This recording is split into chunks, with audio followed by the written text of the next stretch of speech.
This film is intended for eye surgeons for training and education purposes. Viewer discretion is strongly recommended.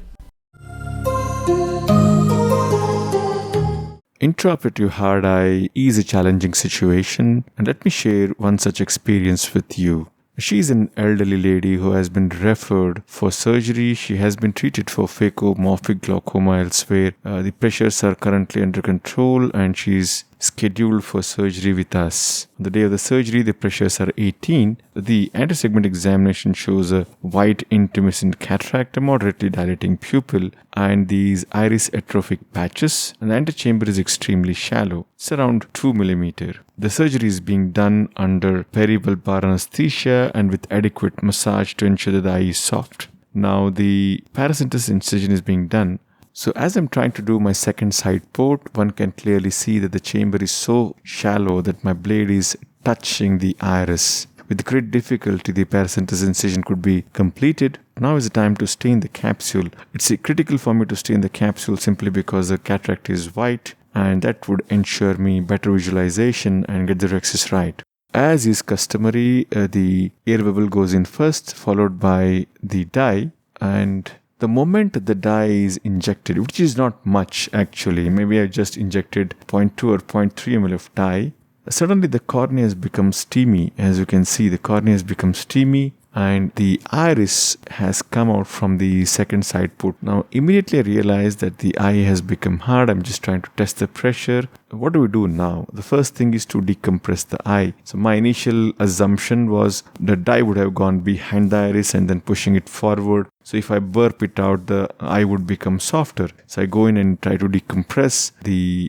dye is let out. It is better than what it was, but still it is not very clear. The cornea continues to be hazy. The eye is reasonably firm. I just go and try to decompress. So the other possibility which I am thinking now is that the fluid has gone beyond the zonules into the burger space, and that is causing this hard eye. And this amount of decompression should have let out the fluid which is there under the iris. But since it has gone into the burger space, it is not coming out easily and it's taking a while. The eye continues to be firm, and I continue with my effort to burp out from the right side port, from the left side port.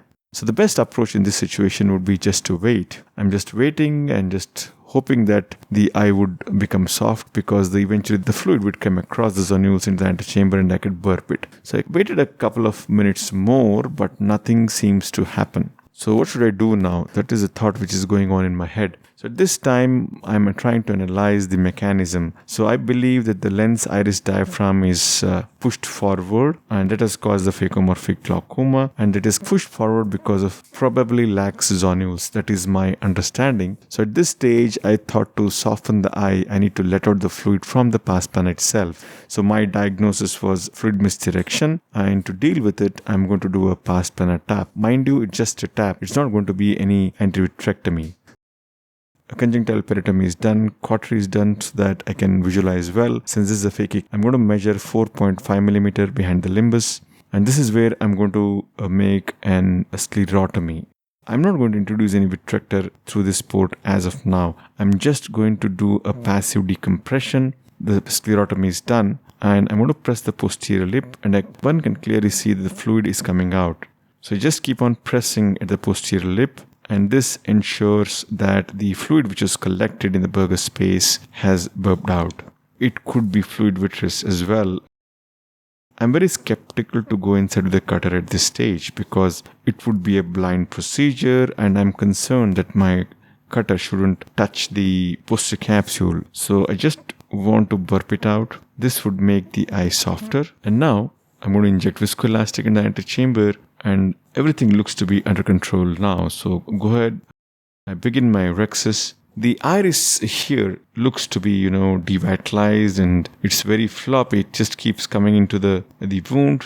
Nevertheless, the rhexis is performed. And because the eye is soft, the anticapsular tear was very much under control. An adequate sized opening is created. The nucleus is managed with the vertical chop technique, and so far so good.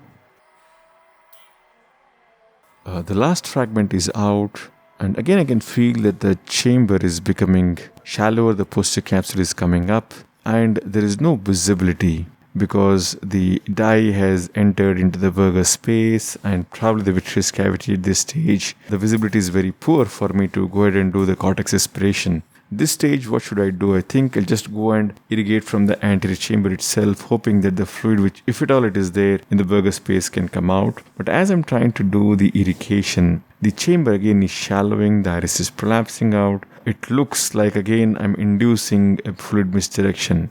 So it's very difficult for me at this stage to proceed with anything. The cornea again has become a little bit more steamy. I'm not able to see well. So at this stage, I thought I should do a vitrectomy through the pars plana approach. The irrigation is going through my left hand side port. I'm using a 23G cutter through the pars plana incision. The first thing to confirm that the cutter is working well, and then introducing the cutter with the bevel down. So the idea is I don't want the port of the cutter to engage the posterior capsule. That's the reason why it is being introduced with the bevel going down, and the direction should be towards the midvitreous or the optic nerve. So once it is gone there, the foot pedal first goes to position 2 to start the cutting, and then 3 to start the aspiration after cutting. The most important principle to follow is to never move the cutter around anywhere. Just hold it still and then start the cutting. So be patient, wait for a couple of minutes, and the vitreous which is around the vicinity of the cutter is then cut and aspirated. As it is being done, the fundal glow improves and I can see better. And only after doing a certain amount of vitrectomy, the port would be shifted gradually to other areas to complete the vitrectomy. Once I am satisfied with the amount of debulking of this anterivitreous, when I come out, the iris is still trying to pour out from every port, because once the iris is touched and it is especially atrophic and thin, it just keeps on pouring out of all the incisions.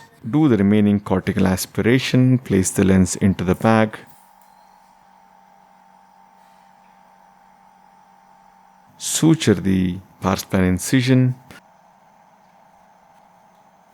I'd like to reconfirm the absence of any vitreous in the antechamber. Diluted triamcinolone acetate is used to just confirm the same. There's none. And time to close. So we need to have a secure closure. The conjunctival flap also is closed with sutures. So I want to do a peripheral iridectomy here. So this is a superior iridectomy which I am aiming at. So the iris is cut. The superior iridectomy is done. The ports are hydrated. That's it. The case is done.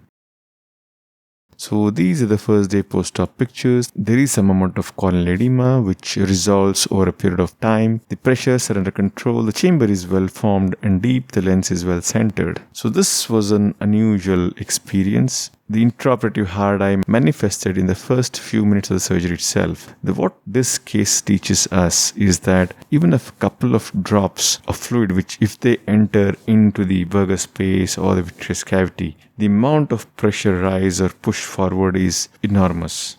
So what would be the options when you encounter in such a case? It would be perfectly fine just to abort the surgery and give him IV mannitol, maybe assess the situation after 3-4 hours and then take a call whether to do a surgery at that place itself or should be postponed. So it is perfectly fine to just postpone the surgery if it happens at a stage where we are not even touched the capsule.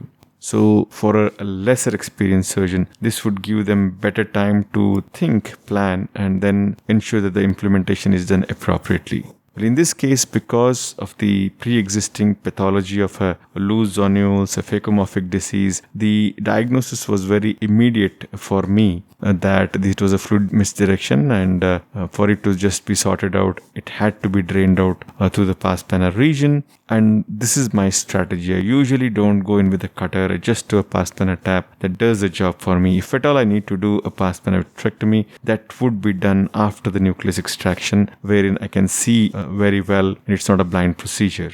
So that was it. Thank you for watching and hope you found this helpful.